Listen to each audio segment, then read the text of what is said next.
Hey, what's going on? My name is Jelena from JelenaOstrovska.com, and in this video I'm going to show you 3 business warnings that you have to be aware of when it comes to starting a business. Because here's the deal, when it comes to different training and videos that we all are doing, we usually share the tips that you have to be implementing when you already have a business. But what about the fact when you don't have one but you want to start a business? So there's a couple of things that you should know before even doing that, because let's say if you start something and it just doesn't work, and you didn't plan ahead, then you're just wasting your time and money and energy. So I don't want you to go through that struggle, and you would rather know, those warnings before starting a business, so you can save yourself tons of time and tons of energy as well, and as well money, because usually like business does require some kind of business, like some kind of financial investment as well. So the number one business warning is, you have to keep in mind that any idea can be a business, but it doesn't mean that any idea is a business. So what do I mean by that? So just to give you an example, so I have a hobby which is painting, and I love doing that, and I mean I've done this ever since I was a little kid. So that's one of my hobbies, and I did wanna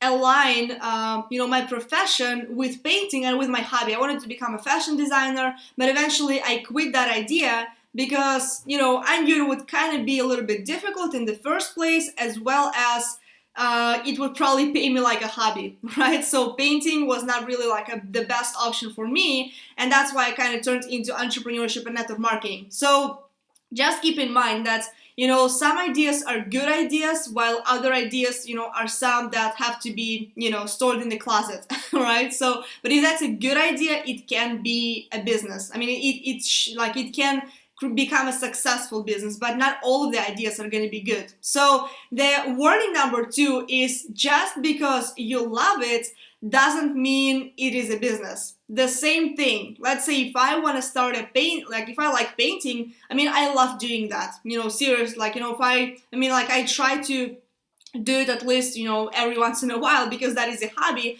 However, if I love it, and what am I going to be doing with those paintings? Yes, I kind of can sell them, but it doesn't mean if I love them, if I love doing that, that people will buy that. So I know it's not the best example, but that's just the way I look at it, and this would not bring in a lot of cash flow in the beginning. Obviously, it would take a lot of time to build my brand as a painter. The same thing with every single business, but it's just not something that I would want to do as a business. I mean, that's just my point of view. It's a hobby, and I do not see as that it's going to pay me like a business. So I may be wrong, but that's just the way I think about it. So keep in mind that you have to always think about your potential customer. What kind of problem do they have? What is your target market in the first place? Who do you want to attract?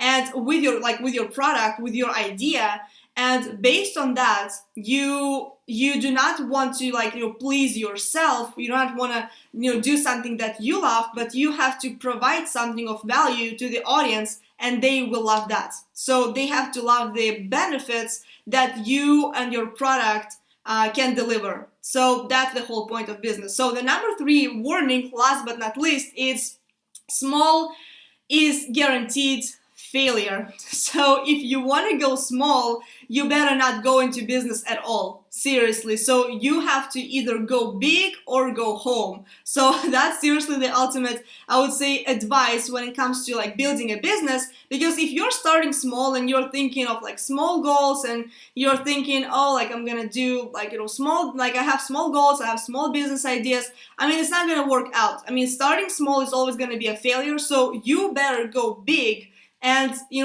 see the huge, the bigger picture, the bigger vision. Because if you don't see a huge vision for your business, for your product, for your company, for yourself, you better not start at all. So without huge vision, you will not get anywhere. You have to have both short-term goals and long-term goals to be able to keep going. So I hope this was helpful. Hopefully you got some value from this. If you did, feel free to comment below your thoughts, share this with anyone that you think might benefit from that, and like this video. And if you would like to receive more trainings, feel free to subscribe to my YouTube channel, as well as go over to my blog, JelenaOstrovska.com. Click on the sidebar banner over there, enter your name and email information, and you'll be added to my newsletter, and also you'll receive a free ebook as a bonus, and I will see you on the next video.